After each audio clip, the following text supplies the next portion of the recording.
Welcome to RK's Stories.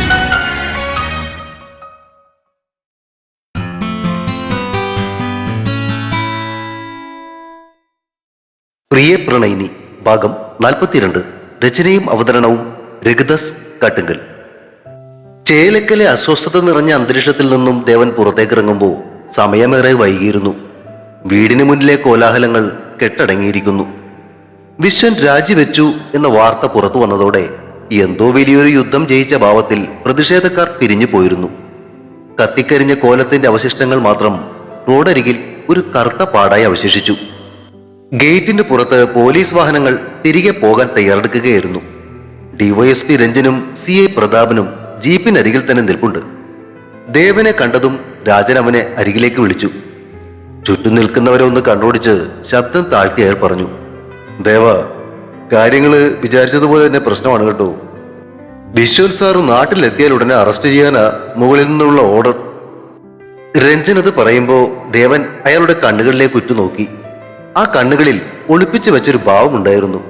ഞാനിതൊക്കെ നിന്നോട് പറയുന്നത് നീ അത് വിശ്വനെ അറിയിക്കുമെന്ന് കരുതിയിട്ടാണ് എന്നൊരു ഭാവം. അധികാരത്തിന്റെ കാറ്റ് എങ്ങോട്ട് വീശുന്നുവോ അങ്ങോട്ടും മറിയുന്ന മനുഷ്യനാണ് രഞ്ജൻ എന്ന് ദേവന് നന്നായിട്ടറിയാം. നാളെ വിശ്വൻ കുറ്റവിമുക്തനായി തിരികെ വന്നാൽ ഞാനല്ലേ സാറേ എന്ന് വിവരം തന്നത് എന്ന് പറയാൻ ഭാഗത്തിന് അയാൾ ഒരു മുഴം മുൻപ് എറിയുകയാണ്. ദേവൻ അതിന് മറുപടി പറയാൻ നിന്നില്ല. ചിരിച്ചുകൊണ്ട് തലയാട്ടിയിട്ട് ഡ്രൈവർ രാജനോട് വണ്ടി എടുക്കാൻ കൈകൊണ്ട് ആംഗ്യം കാണിച്ചു. രഞ്ജൻ തന്റെ ഔദ്യോഗിക വാഹനത്തിൽ കയറി അകന്നു പോകുന്നത് നോക്കി നിന്നിട്ട് ദേവനും സർക്കിൾ ഇൻസ്പെക്ടർ പ്രതാപനും പിന്നാലെ ASI വർഗീസും ബൊലേറോയിലേക്ക് കയറി. വണ്ടി സ്റ്റാർട്ട് ചെയ്യുന്നതിനിടയിൽ പിൻസീറ്റിലിരുന്ന വർഗീസിനോട് തിരിഞ്ഞു നോക്കിയിട്ട് ദേവൻ ചോദിച്ചു, വർഗീസേ, ജോസഫും കൂട്ടർ ഇവിടെ തന്നെ ഉണ്ടാകില്ലേ? ഇനി ഒരു പ്രശ്നം ഉണ്ടാകാൻ പാടില്ല. വർഗീസ് വെളിയിലെ ഇരുട്ടിലേക്ക് നോട്ടം പറഞ്ഞ് താല്പര്യമില്ലാത്ത മട്ടിൽ മറുപടി നൽകി. ഉണ്ടാകും. ആ ഒരൊറ്റ വാക്കിൽ അയാൾ സംഭാഷണം അവസാനിപ്പിച്ചു. നേരത്തെ പ്രതാപൻ സാർ ചൂടായതിന്റെ ചുരുക്ക് അയാളുടെ ഉള്ളിൽ ഇപ്പോഴും ഉണ്ടെന്ന് തോന്നി.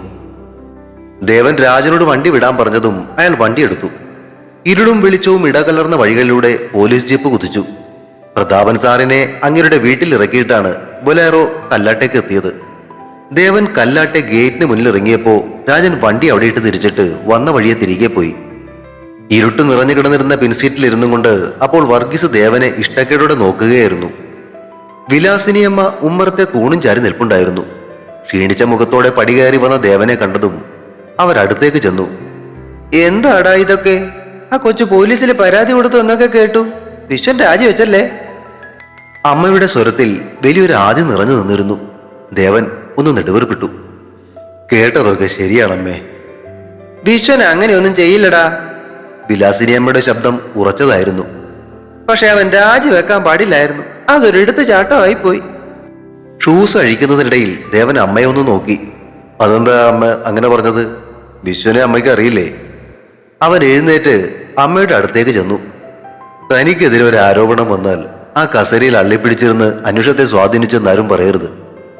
ഔദ്യോഗിക പദവിയിൽ നിന്നും മാറി നിന്ന് നെഞ്ചും വിരിച്ച അന്വേഷണത്തെ നേരിടുന്നവനാ വിശ്വൻ. അവന്റെ വാക്കുകളിൽ സുഹൃത്തിനെ കുറിച്ചുള്ള അഭിമാനമുണ്ടായിരുന്നു. എന്നാൽ വിലാസിനിയമ്മയുടെ മുഖത്തെ ആശങ്ക മാറിയില്ല. അനുഭവങ്ങളുടെ പാഠപുസ്തകത്തിൽ നിന്നുകൊണ്ടായിരുന്നു അവരുടെ ചോദ്യം. നീ പറയുന്നതൊക്കെ ശരിയായിരിക്കും ദേവാ, പക്ഷെ അധികാരം ഒരു കവചമാ. അതില്ലാതെ വെറും സാധാരണക്കാരനായി മാറി നിന്ന അവനെ വെട്ടിലാക്കാൻ ശ്രമിക്കുന്നവർക്ക് അത് കൂടുതൽ എളുപ്പമാകുകയല്ലേ ഉള്ളൂ. ആയുധം താഴെ വെച്ച പോരാളിയെ വേട്ടയാടാൻ എളുപ്പമാ. ആ ചോദ്യത്തിന് മുന്നിൽ ദേവനൊന്ന് പതറി. അമ്മ പറഞ്ഞതിൽ കാര്യമുണ്ട് എന്ന് അവനറിയാം. അധികാരം പോയ വിശ്വനെ അറസ്റ്റ് ചെയ്യാൻ പോലീസ് കാത്തു നിൽക്കുകയാണെന്ന സത്യം അവന്റെ തൊണ്ടയിൽ കുരുങ്ങി. അത് അമ്മയോട് പറയാൻ അവന് കഴിഞ്ഞില്ല. അത് ശരിയാ, ദേവൻ പരുങ്ങലോടെ സമ്മതിച്ചു. കൂടുതൽ സംസാരിച്ചാൽ തന്റെ ഉള്ളിലെ ആശങ്കകൾ അമ്മയെയും ഭയപ്പെടുത്തുമെന്ന് തോന്നിയതുകൊണ്ട് അവൻ സംഭാഷണം മാറ്റാൻ ശ്രമിച്ചു. അമ്മ ഭക്ഷണം എടുത്തു വെക്ക്, ഞാനൊന്ന് ഫ്രഷ് ആയിട്ട് വരാം. മറുപടിക്കൊന്നും കാത്തു നിൽക്കാതെ മുഖം കുനിച്ച് ദേവൻ തന്റെ മുറിയിലേക്ക് നടന്നു. നടന്നകലുന്ന മകനെ നോക്കി വിലാസിനിയമ്മ ഒരു ദീർഘനിശ്വാസത്തോടെ അവിടെ തന്നെ നിന്നു. വരാനിരിക്കുന്ന ദിവസങ്ങൾ കനത്തതായിരിക്കുമെന്ന് ആ അമ്മയുടെ മനസ്സ് മുന്നറിയിപ്പ് നൽകുന്നുണ്ടായിരുന്നു. മുറിക്കുള്ളിൽ കയറി വാതിലടച്ച ഉടനെ ദേവൻ പോക്കറ്റിൽ നിന്ന് മൊബൈൽ എടുത്തു. ഫോൺ കോണ്ടാക്ട് ലിസ്റ്റിൽ നിന്നും കോളനിയിലെ പ്രദീപിന്റെ നമ്പർ തിരയുമ്പോൾ അവന്റെ ചിന്തകൾ ലക്ഷ്യമില്ലാതെ അലയുകയായിരുന്നു. ഒറ്റ റിങ്ങിൽ തന്നെ പ്രദീപ് ഫോൺ എടുത്തു. ഹലോ ദേവാ. പ്രദീപിന്റെ ശബ്ദത്തിലും ആകാംക്ഷയും സങ്കടവും നിറഞ്ഞു നിന്നിരുന്നു. ദേവൻ എന്തെങ്കിലും അങ്ങോട്ട് പറയുന്നതിന് മുൻപേ അവൻ ചോദിച്ചു, വാർത്ത കണ്ടു. വിശ്വൻ എന്തിനാ ഇങ്ങനൊരു പണി കാണിച്ചത്? രാജിവെക്കേണ്ട വല്ല കാര്യമുണ്ടായിരുന്നോ? പ്രശ്നം ഉണ്ടാക്കേണ്ട എന്ന് നേതൃത്വം പറഞ്ഞതുകൊണ്ടാ വിശ്വന്റെ വീടിന് മുന്നിലേക്ക് ഞങ്ങൾ ആരും വരാതിരുന്നത്. പ്രദീപിന്റെ ആ ചോദ്യം ദേവൻ പ്രതീക്ഷിച്ചതായിരുന്നു. അവൻ രാജിവെച്ചതല്ല പ്രദീപെ, വെപ്പിച്ചതാ. എല്ലാം സദാനന്ദന്റെ കളികളാ. ദേവൻ പല്ലിറുമി. അല്ല, ഇനിയിപ്പോ നമ്മളെന്ത് ചെയ്യും ദേവാ? വിശ്വൻ എന്തായാലും അത്തരം ചെറ്റത്തരൊന്നും കാണിക്കത്തില്ല. പക്ഷേ അത് തെളിയിക്കേണ്ടി വരും. നമുക്ക് ചില കാര്യങ്ങൾ ഉറപ്പിക്കാനുണ്ട്. നീ ഇപ്പോ തന്നെ ആ ഭാരതി ചേച്ചിയുടെ വീട്ടിലേക്കൊന്ന് ചെല്ലണം. അവര് അവിടെ ഉണ്ടോ എന്ന് ഒന്ന് അന്വേഷിക്കണം. കാര്യങ്ങൾ അത്ര പന്തിയല്ല. അതുകൊണ്ട് നീ ഒറ്റയ്ക്ക് പോകണ്ട. ആ സുധീഷിനെയും കൂടെ വിളിച്ചോ. എന്താ കാര്യം? എടാ, അവരാ ശ്രീനിലയത്തിലല്ലേ ജോലി ചെയ്യുന്നത്. ആ പരാതിക്ക് പിന്നിൽ രാജേന്ദ്രന്റെ കളിയാണുള്ളതെങ്കിലേ അവർക്കതൊരു പക്ഷെ അറിയാൻ കഴിയും. ദേവന്റെ നിർദ്ദേശം കേട്ടതും പ്രദീപിന്റെ ശബ്ദത്തിന് ഗൗരവം കൂടി. മനസ്സിലായി, അത് ഞാൻ ഏറ്റു. സുധീഷ് ഇവിടെ തന്നെയുണ്ട്. ഞാൻ ഇപ്പൊ തന്നെ അങ്ങോട്ടേക്ക് വിട്ടേക്കാം. ഒരു നിമിഷത്തെ മൗനത്തിന് ശേഷം പ്രദീപ് വീണ്ടും ചോദിച്ചു, വിശ്വൻ എവിടെയാണ്? ദേവൻ അവനെ വിളിച്ചായിരുന്നോ? ഞാൻ കുറെ തവണ വിളിച്ചു നോക്കി, പക്ഷെ അവന്റെ ഫോൺ സ്വിച്ച് ഓഫാ. ദേവന്റെ സ്വരത്തിൽ നിരാശ പടർന്നു. ഞാൻ എന്തായാലും ഭാരതി ചേച്ചിയുടെ കാര്യം ഒന്ന് അന്വേഷിക്കാം, എന്നിട്ട് വിളിക്കാം. ശരി.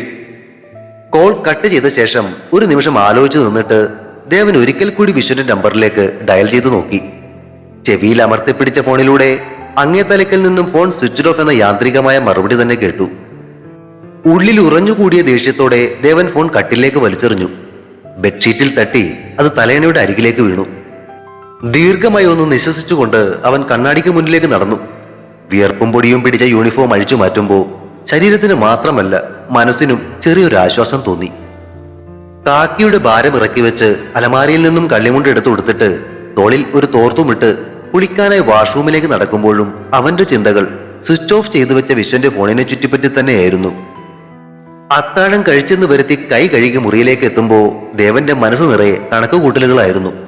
ഭാരതി ചേച്ചി വീട്ടിലുണ്ടെങ്കിൽ ഇപ്പോൾ തന്നെ അങ്ങോട്ട് പോകണം, കാര്യങ്ങൾ ചോദിച്ചറിയണം. മനസ്സിൽ ഉറപ്പിച്ച തീരുമാനത്തോടെയാണ് അവൻ മുറിയിലേക്ക് കയറിയത്. അപ്പോഴേക്കും ഫോണിന്റെ സ്ക്രീനിൽ പ്രദീപിന്റെ പേര് തെളിഞ്ഞു. കോൾ കണക്ട് ചെയ്തിട്ട് ദേവൻ ഫോൺ ചെവിയിലേക്ക് ചേർത്തു. പറയൂ പ്രദീപ്, എന്തായി? ഭാരതി ചേച്ചി അവിടെ ഉണ്ടോ? മറുതലയ്ക്കൽ പ്രദീപിന്റെ ശബ്ദത്തിൽ അല്പം നിരാശ കലർന്നിരുന്നു. ഇല്ല ദേവാ, ഭാരതി ചേച്ചിയുടെ മകനുണ്ടല്ലോ ആ സുരേഷ്, അവനും ഭാര്യയും മാത്രമേ അവിടെയുള്ളൂ. ചേച്ചി ഇന്നലെ മുതൽ വീട്ടിലേക്ക് വന്നിട്ടില്ലെന്ന്. ദേവന്റെ നെറ്റി ചുളിഞ്ഞു. വന്നിട്ടില്ലെന്നോ? അതെന്താ? ആ ശ്രീനിലയത്തിൽ എന്തൊക്കെയോ പ്രശ്നങ്ങളുണ്ടെന്നും അതുകൊണ്ട് 2 ദിവസം കൂടി കഴിഞ്ഞേ വീട്ടിലേക്ക് വരുമെന്നും ചേച്ചി സുരേഷിനെ വിളിച്ചു പറഞ്ഞിട്ടുണ്ടത്രേ. ഇപ്പോ പിന്നെ അവിടെ ഈ ബഹളങ്ങളൊക്കെ നടക്കുന്നതുകൊണ്ട് വീട്ടിൽ വരാൻ പറ്റാത്താകുമെന്നാ അവനും വിചാരിച്ചിരിക്കുന്നത്. അത് സ്വാഭാവികമാണല്ലോ. പ്രദീപത്ത് നിസ്സാരമായി കണ്ടെങ്കിലും ദേവന് അതത്ര നിസ്സാരമായി തോന്നിയില്ല.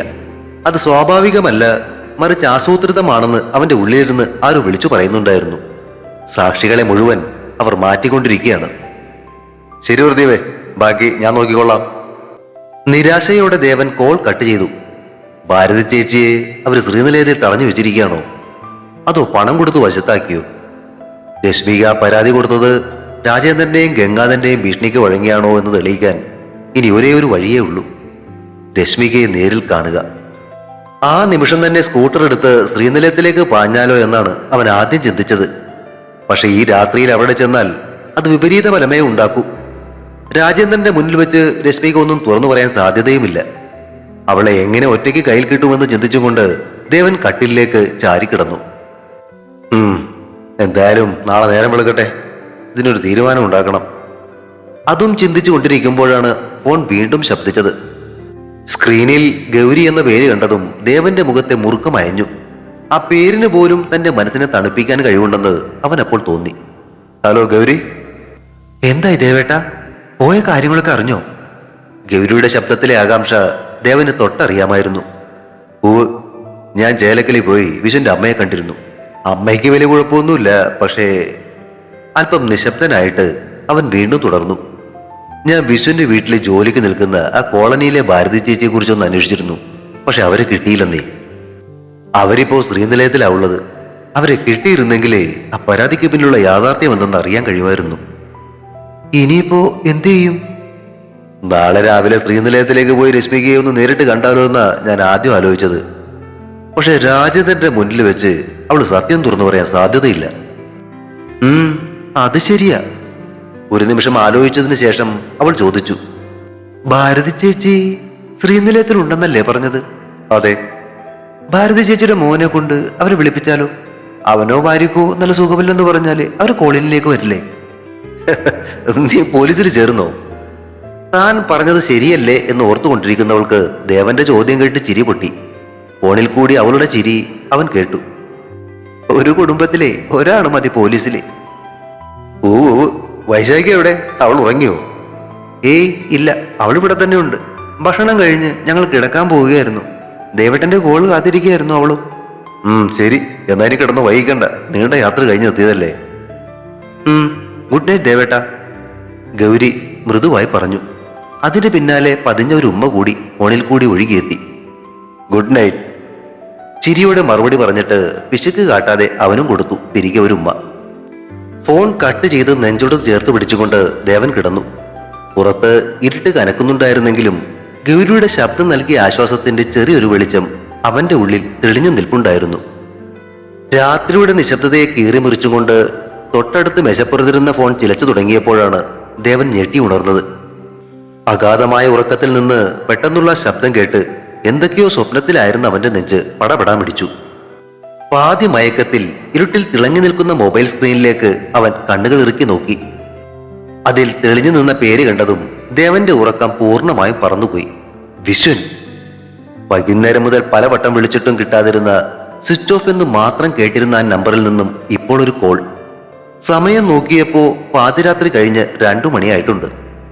ഈ അസമയത്ത് വിശ്വൻ എന്തിനായിരിക്കും വിളിക്കുന്നത്? അവൻ എവിടെയാണ്? പോലീസിന്റെ പിടിയിലായോ? അതോ മറ്റെന്തെങ്കിലും? 1000 ചോദ്യങ്ങൾ ആ നിമിഷം കൊണ്ട് ദേവന്റെ തലയിലൂടെ മിന്നി മഞ്ഞു. അവൻ കിടക്കയിൽ നിന്നും ചാടി എഴുന്നേറ്റ് ഒരൊറ്റ നിമിഷം പോലും കളയാതെ ഫോൺ എടുത്തു. അപ്പോഴും ആ റിംഗ് ടോൺ മുറിയിലെ നിശബ്ദതയിൽ അലയടിക്കുന്നുണ്ടായിരുന്നു. വലിയൊരു അനിശ്ചിതത്വത്തിന്റെ ഭാരം നെഞ്ചിലേറ്റിക്കൊണ്ട് ശ്വാസം അടക്കി പിടിച്ച് ദേവൻ കോൾ അറ്റൻഡ് ചെയ്ത് ഫോൺ ചെവിയിലേക്ക് ചേർത്തു. മറുതലയ്ക്കൽ നിന്നും കേൾക്കാൻ പോകുന്ന വാർത്ത എന്തായിരിക്കുമെന്ന ആദിയിൽ അവന്റെ നെറ്റിയിൽ വിയർപ്പ് പൊടിഞ്ഞു. തുടരും. പ്രിയ പ്രണയിനി അടുത്ത ഭാഗം ഉടൻ പ്രതീക്ഷിക്കുക. സബ്സ്ക്രൈബ് ചെയ്യാത്തവരുണ്ടെങ്കിൽ ദയവായി സബ്സ്ക്രൈബ് ചെയ്ത് സപ്പോർട്ട് ചെയ്യണേ.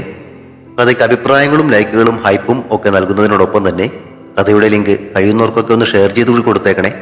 Thank you.